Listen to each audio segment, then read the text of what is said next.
heroes who fought in the Battle of Britain have become even fewer in number. In August 2018, just 8 of the brave few who saved the country from the Nazi invasion in the Battle of Britain are still with us today. Many of the men were still teenagers or in their early 20s when they repelled Hitler's Luftwaffe over England. And nearly 3,000 brave aircrew served in the RAF Fighter Command between July the 10th and October the 31st in 1940. Pilot Officer Maurice Mounsdon is one of the final few surviving members of the Battle of Britain Fighter Association who remained to soldier on. It was 1987 when he returned to the Essex cornfields where his Hurricane crashed in 1940. CRHnews contacted the Battle of Britain London Monument on August 24, 2018 and were promptly updated about Maurice Mounsdon by Edward McManus of the Battle of Britain London Monument, where he said, "Thank you so much for getting in touch. Oddly, one of the updates I have lined up is for Maurice's webpage. We now know he was born in February 1918 and so is 100 this year. I attach a shot of his name on the monument. Please don't hesitate to ask if I can do more." Maurice Mounsdon joined the RAF on a short service commission on the 24th of August 1939 and began his elementary flying training at Barnston Hall in Derby. On the 20th of October, he went to Hastings and was commissioned on the 23rd. He was posted to Kinloss on the 2nd of November, later moving to Cranfield in April 1940. With his training completed, Mounsdon spent a few days at No. 1 Flying Practice Unit at Mere. He was due to join 56 Squadron, but was sent to 66 Squadron at Duxford on the 18th of May 1940. The mistake was corrected and he joined the 56 Squadron at Digby on the 3rd of June. Mounsdon shared in the destruction of a Dornier 17 on the 3rd of July and probably destroyed a Ju-87 on the 25th of July, probably an ME-110 on the 13th of August, and on the 13th of August destroyed an ME-110 and damaged another on the 18th. He damaged a Heinkel 111 on the 24th and destroyed an ME-109 on the 26th. Mounsdon was shot down in Hurricane IR-4197 by ME-109s over Colchester on the 31st of August.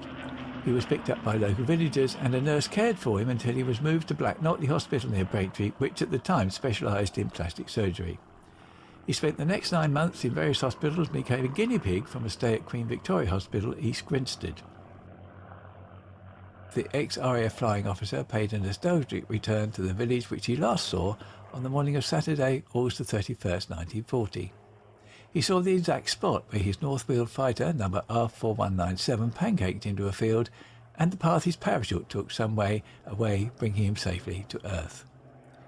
It was a moving moment as the quietly spoken and self-effacing fighter hero was shown the reality of the fields and trees which were blurred by the drama of his descent and the intervening years.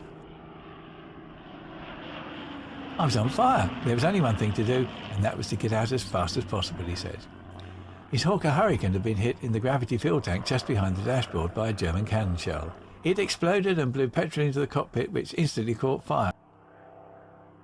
As a 22-year-old pilot officer serving with 56 Squadron out in North Weald, he flew his last mission on the 31st of August 1940. Maurice had never used a parachute before he was shot down.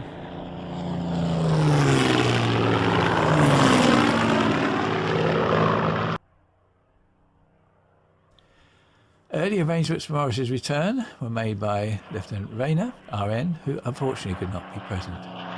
And so it was that the welcoming group of village worthies was led by the local historian Derek Bircher, who as a lad of 15 saw the parachute descend silently at 9 a.m. that morning whilst doing his gardening job.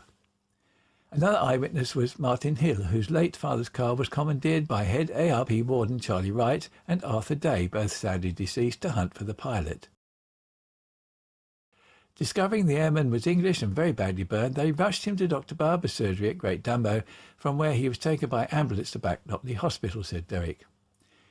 He has since recorded the event thus: between 8:30 a.m. and 9 a.m. the noise of battle seemed greater than usual, and the villagers at High Easter looked up to see a lot of aircraft wheeling about at a great height. Suddenly, from one of them there shot across 2 balls of smoke, and this seemed to hit another. For a moment, nothing seemed to happen to this fighter, and then suddenly fire began to burn and smoke trailed from it. Slowly, it seemed to turn on its side and a speck fell out from it. A parachute blossomed and the aircraft went round, falling earthwards in 2 long circles. Perhaps due to an electrical short, its machine guns fired a short burst. Luckily, the residents of Bell House Villas were nearly all taking shelter since bullets sprayed their homes, smashing tiles on several roofs and killing a cat belonging to Mrs. Nellie Mead. Meanwhile, the pilot was drifting down and heading in an easterly direction towards Statement Cross. A lot of villagers, arming themselves with pitchforks, trailed off in his direction, thinking he must be a Hun. Shouting in a ditch at Chimwell's Field were Jack Warder, Fred Attridge and Len Joyce, farm workers. Suddenly, they heard a thump and a noise like a lot of tin cans being banged together. Slowly, they peered over the top of the ditch to see a cloud of dust and ahead of it an aeroplane which had ground to a halt a few yards further from them. They noted that it was an English fighter, a Hurricane. Later, the army sent out guards to look after the plane until it could be collected.